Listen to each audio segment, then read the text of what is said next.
Happy morning. किती छान सुंदर सकाळ आहे आणि ही सूर्यफुलं, ही चाफ्याची फुलं, मोगऱ्याची फुलं, वा वा. निसर्ग असा छान दिसतोय सकाळी, कारण रात्री पाऊस पडून गेलेला आहे आणि हे सगळ्या कुंड्यांना मी ठेवलेलं आहे पावसाचं पाणी लागावं म्हणून. तर छान दिसतात हिरवीगार. हे बघा, निसर्ग तर सुंदर असतोच, पावसात भिजल्यामुळे अजून त्याचं सौंदर्य वाढलेलं आहे. आणि मोगरा पहा, आणि ही आल्मंडाची फुलं काय सुरेख दिसत आहेत ना. गुड मॉर्निंग, शुभ सकाळ.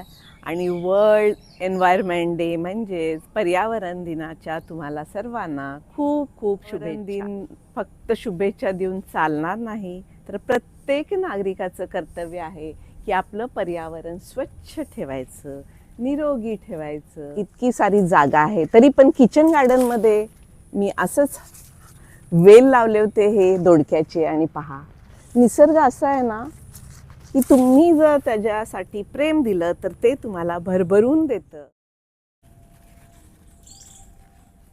प्लास्टिक वापरणे, रासायनिक खते वापरणे हे सुद्धा प्रदूषणाचाच एक प्रकार आहे. पर्यावरण प्रदूषित होतं यानं.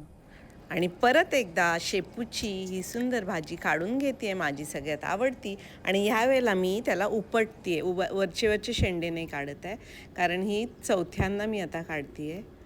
त्यामुळं ही शेवटचीच राहिली आहे. अजून एकदा आजची भाजी बनेल. काल रात्री परत जोराचा पाऊस झाला, सगळीकडं ओलं ओलं दिसतच असेल. त्यामुळं मला बागेत जाता येत नाही, कारण इतका चिखल झालेला आहे. तर मी आज हे किचन गार्डनमधली ही सगळी भाजी काढून घेतली. दोडके तर तुम्ही बघितलेच इतके सुंदर. ही शेपूची भाजी, आजच्या दुपारच्या भाजीची तर माझी व्यवस्था झालेली आहे.